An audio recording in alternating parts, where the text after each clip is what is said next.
Hello and welcome to Transformation Now. Hi, I'm Rita Rocker, speaker, author, trainer, and coach with SoaringHigher.rocks. And I'm really happy to continue on with a program that's in my new book, Miracle in Your Mirror, Pursuing Your Passion at Any Age. And again, like I said last time, I used to think that that was written more for mature women, and now I realize that that could be appropriate to anyone from a teenager to an elderly man or woman. So that's a little more the direction I'm going. I'm going to do a quick little recap from the last program so it kind of makes sense when I get into this part. And it was regarding one of the chapters, and it's called Sink, Swim, or Float, Surviving the Tidal Waves of Life, because we know that what real tidal waves can do to ground, to people, to nature. And so the same thing can happen in our lives. So as I said, this is first paragraph from the last program. Today, are you sinking, swimming, or floating? What has happened to you up until now that has put you in one of these three pools? And during the game of our lives, we can go back and forth between one pool to another. It isn't always, straight up to swimming in the fast lane all the time. So what happens to put us into one of those lanes? What will it take to bring you from gasping at the bottom of the lake to powerfully racing across the pool of life?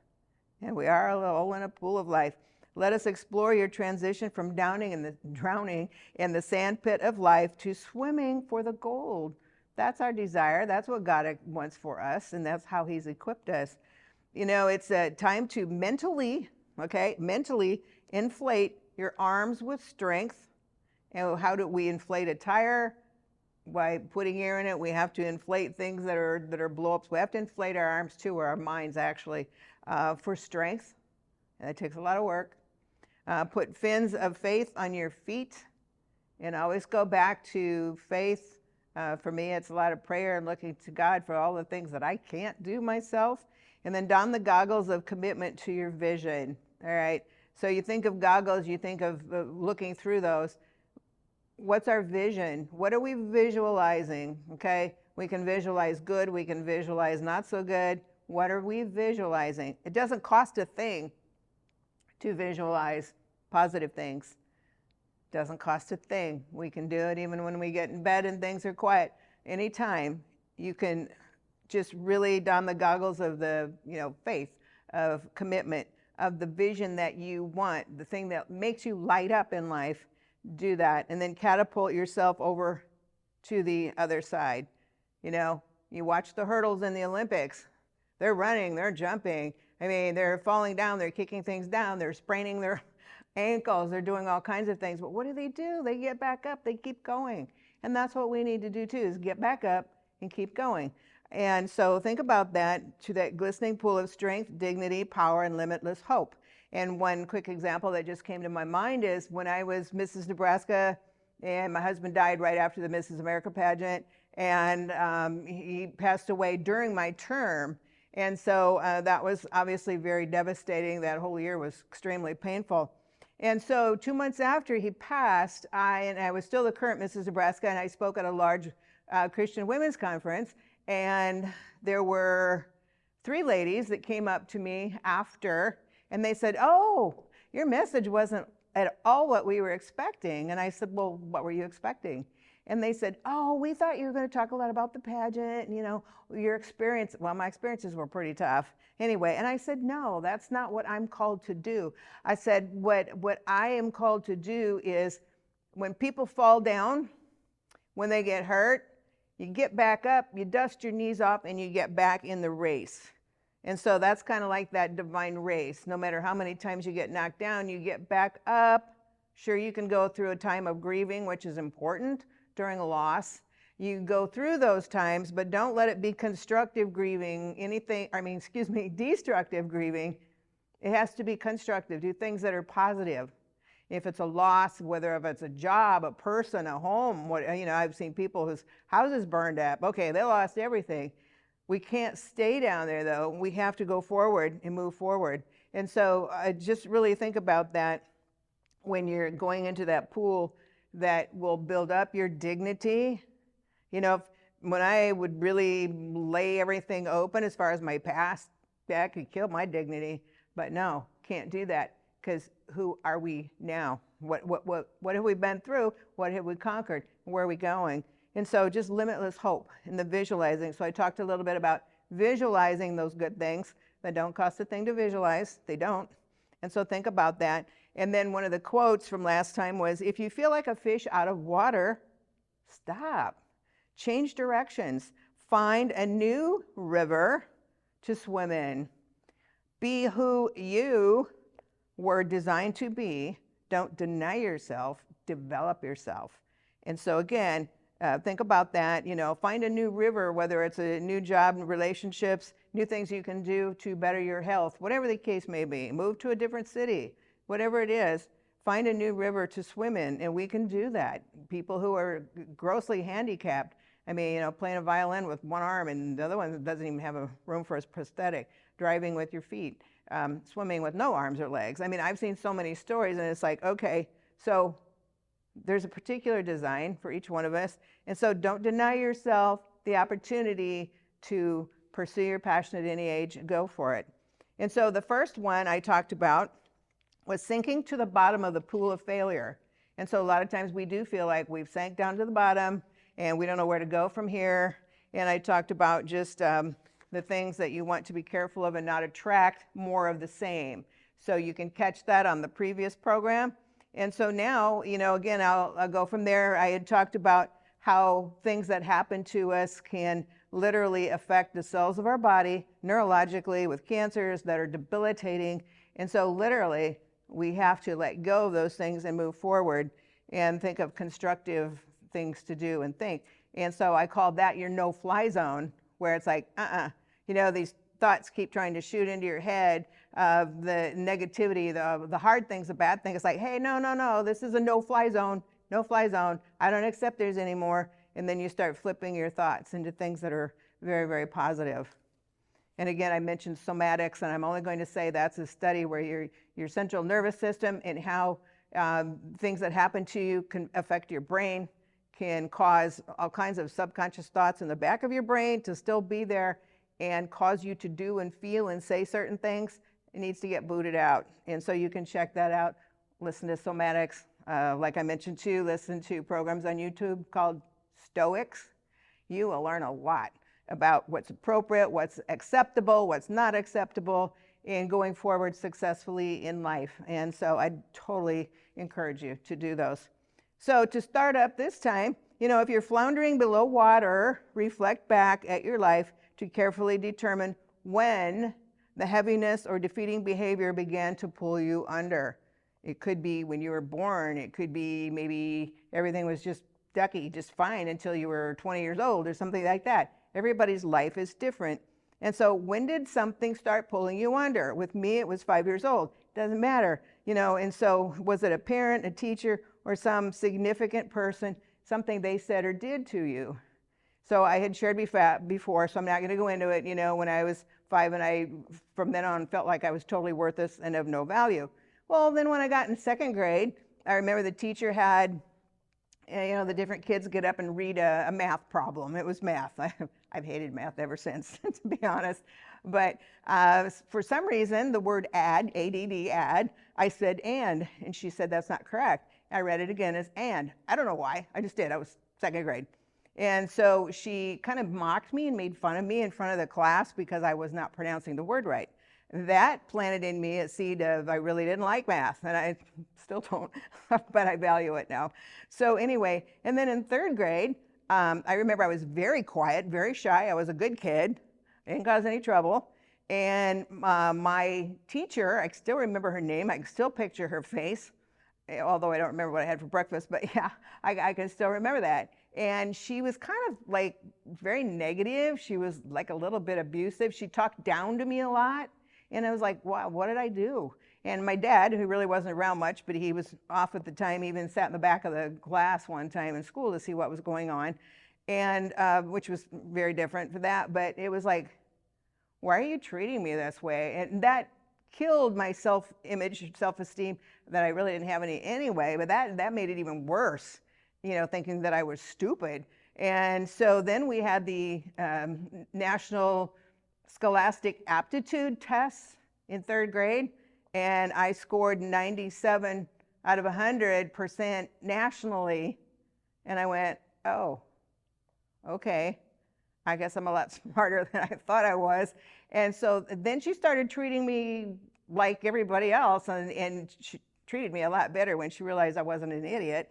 And so then in 4th grade, it was in the top 94% nationwide, but it was still, high enough that I thought, okay, yeah, I had let her intimidate me thinking I was just kind of a dummy, and that wasn't the case at all. So a lot of times something can happen. Sometimes I don't think the person even realizes what they're doing to us by something they say. Maybe they're having a bad day. Maybe they hate themselves so much they're going to, they always take it out on other people in that case. So think about that, what it was that started to pull you under. Was it something, again, like I said, a parent, a teacher, it could have been a counselor, a significant person, a coach, somebody said, and it could be almost kind of sometimes can really pretty much destroy a person's thoughts of ever feeling like they could go anywhere again. How did that experience impact you and your circumstances? So stop and think about that. This person said this and it was really cruel, but does that have the right to determine the rest of my life? Oh, heck no, because most likely they have an issue themselves. And so think about that. And what way did your outlook and behaviors shift? We want to focus on things that will shift our outlooks and behaviors towards the good, the positive, the things that God's called us to do and that we know we can do.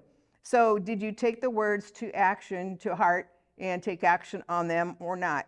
My best friend, one time when she was, I don't even know how she was, 7 or something like that, and she overheard her dad talking to her grandfather saying that she was as worthless as lipstick on a hog. It's not quite the words he used, but I can't share those. But anyway, we'll use those. And she could have taken that to heart and says, oh my gosh, but she did not allow what he said about making her sound worthless, her dad, because he didn't know on the farm that she was like right around the corner and heard him. And so she didn't take it to heart, and she said, no, I'm not that, and I will show him. And so she never let those words affect her little spirit where some other people would have. So again, a lot of it just depends on how much spunk do we have. Do we know what's true and what's really just a bunch of baloney that we need to kick out the door? No fly zone, as I said before. So she dismissed that and didn't let it affect her. And so again, as I've said so many times, words and careless behavior can alter our life. Think about the word alteration or alter. If you're altering something, clothing, you have to make it bigger, smaller, fix it somehow so it looks better. Well, there's a lot of alterations that take place in our lives as well, that we have to alter something in our lives and go, nope, not going to do that. I'm going to alter my behavior towards my job, towards people there, towards somebody that's being antagonistic. I'm going to alter my behavior by not trying to slack off at work, which a lot of times happens with people, and just do the bare minimum to get by. No, I'm going to alter this area of my life so that it brings power, respect, dignity, success, better money, whatever the case may be. And so think about that, because again, we want to do the alterations that are necessary. And all this stuff, again, as I've said so many times, is what are we going to allow to be done to us? What are we going to allow ourselves to do? And go, no, I'm not doing that anymore. I'm not allowing myself to just sit all night and ponder and drink and stuff myself with goodies. And no, I will not do that anymore. I have a choice. We all have a choice of what we're going to do. And so that's why I've chosen to watch more programs, like I mentioned, in relationship programs and a lot on health, rather than what I could be watching, because that didn't get me anywhere. And so it's choices. We have choices to make. So sit down sometime and even think about what choice am I making here? Am I choosing to do something that's going to really build me up in life, go forward, or am I choosing just to sit here and wallow in this because I don't know what else to do and I don't think it's going to work anyway? It's choices. Okay, so again, at 27, I went through my second divorce. I was married to a very abusive, drug-dealing rock musician and spent a few years, physically, mentally, well, physically in every way, mentally, verbally abused, and poverty, perversion, great fear. And sometimes I honestly didn't know where my next meal was coming from. You know, I've experienced some things not that long ago that were pretty traumatic too. But nevertheless, you know, we get to a point where I don't deserve that and I can't tolerate that anymore.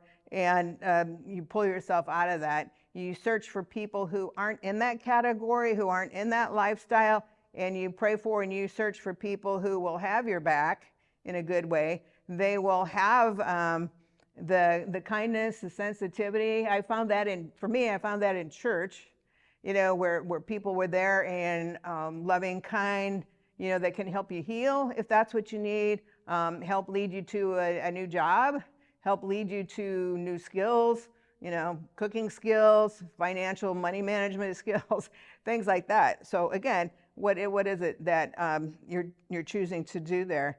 And so again, at times I literally feared for my life. I lost my son for many years and then had some other issues with people that kept him away from the time he was 7 until the time he was 22. You know how hard that is. And God miraculously reunited us, and I've been so grateful and thanking God all the time. And my son's precious and doesn't live here, but I'm very grateful. And I could have just let that go, because I remember walking down the aisles of stores, and every once in a while I'd think about that and how I didn't have him, and I didn't know where he was half the time or see him with his other family. And I would have tears start rolling down my cheeks, and I'd start praying. And I said, Father, if I never see him again on this earth, I am trusting you that I'm going to spend all eternity with him in heaven. And I meant it. And that was the only thing that could really help. And so a lot of times, you know, people's kids have gone off somewhere, like I did too, where they aren't around. Never give up hope that God, you know, he can restore. He can bring families back. There's a lot of division nowadays with family, whether it was things that were mandated for us and people split, just all kinds of things. But God can supernaturally bring people back together. He can heal wounds. He can heal hearts. He can heal minds. And I'm seeing that too. So never, ever give up on being able to reclaim a family member. Sometimes we have to ask forgiveness. We have to do things too to let go of the past, to, you know, they say about, you know, taking all the stones that have been thrown at you and build a bridge with them. And sometimes it's going to take a lot of work to build a bridge back to recuperating a relationship or whatever the case may be. And so don't give up, because, hey, if that could happen to me after what happened, he's able to do anything. And so, you know, just always think about that, and know that everything can be replaced, it can be fixed, it can be healed. There's so much going on. People are so wounded. So many people need to be healed inside, outside. And God is the healing source. And so think about that, because a lot of people really need a lot of healing right now, but it is available. And it takes focus, though, to do that and to be grateful. I've been really thanking God for so many things, because there's still a lot of things that need to be changed, adjusted a little bit. But I am just throwing out gratitude. You know, sometimes when I think, oh, poor me, and it's like, no, hey, I can see, I can hear, I can walk, I can talk. So can you. I have food to eat. I have a bed to sleep in. How many people are just like in the gutter, literally? They're sleeping under a tree. I've been to Haiti. I know what it's really like, okay? And so think about that. Sometimes when you get in a pity pot, and I told my niece this too, I said, you know, you have to start thinking about what are all the blessings you have. You can get in bed by yourself. You don't need somebody there. You know, you can use the bathroom by yourself. It's like, come on. I mean, sometimes we think, oh my goodness, poor me, especially in America. Yeah, big problem there. And it's like, no. I have all these blessings. Thank you, Father. I have a washer and dryer in my apartment. I'm thanking him for like everything, because that's how you build up your heart, your soul, your strength. And once we show that gratitude and we're sincerely grateful for the things that we do have, it's amazing. Then other things, other blessings come your way, because you've opened yourself up to those blessings by being grateful for what you already have. And so there are times when I have to stop and just quit the wah-wah and think, no, no, no. And I'll do that. If I get in the shower, it's like, thank you, God, I have a hot shower. I brush my teeth, not like the guy that was in Haiti and had dirty water in the curb and he was trying to clean his teeth. Ugh. I don't know how many germs he got. But I said, no, I've got a toothbrush. I mean, to those people, that would be everything. And so we have to put things in proper perspective a lot of times when we're going through a really rough time. You know, some of the hospitalizations that I've gone through and my family, and it's like, nope, nope, nope, nope. I still have my brains, you know, it was all cut open one time. But I mean, you know, we have to be very grateful for everything that we do have. So after several years of trying to find peace and purpose through drinking, drugs, wild living, trying to escape the pain, you know, I realized that God is really the only answer to self-destructive behavior and, you know, gave my life back again. I've done that several times to Him and, you know, worked on making new choices. And so think about that. You know, yes, I got into a lot of bad habits again, a lot of negative behavior again, and paid a severe price. That's up to us if we do that, if we finally close the door on those things and go, no fly zone, not coming here anymore. You know, I had blood clotting problem in my chest. It could have taken my life. I've had 25 surgeries in my life, you know, including brain tumor, jawbone tumor, blood clots, a little bit of everything. And so, but it's like, no, now I can help other people who are going through things like that because I've been there, still here, which there are times when that could not have been, but that's what you do. Use those things that you've experienced to bless and help other people, to minister to them, to show them, hey, it worked for me, okay? It worked for me, it can work for you, we'll work on it together. Maybe God wants you to work with someone else to try to get them through the same things that you have been through. And so that's really important. Use those gifts, use those healings, use everything that you've gained and gotten to help other people as well. And, you know, I really want to do that. I spoke to those kids at a high school recently and it blessed my heart. And I want to do that some more because when I saw those empty, sad eyes, it was like it broke my heart. And they thought, oh, Mrs. Nebraska, she must be privileged. Well, they knew within 2 minutes I was far from being privileged and grew up with a rough life. And you know, and they could tell I really sincerely cared about them. It's like, oh, yeah, okay, I guess she's kind of like one of us. And I thought, yep, you're right. That's exactly what it is. And so think about that. And yeah, life will try to pull us back down in the water again. Got to bounce back up over and over and over. Sometimes it's 2 steps forward and 1 step back. Get back up, get back in the race, and move forward.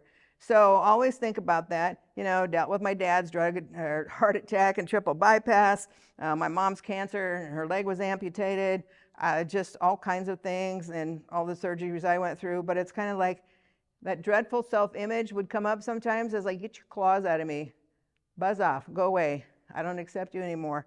And so, you know, think about that I'd married a sweet, loving man who came down, well, he was actually diagnosed with bone marrow cancer like within 3 months of us getting married.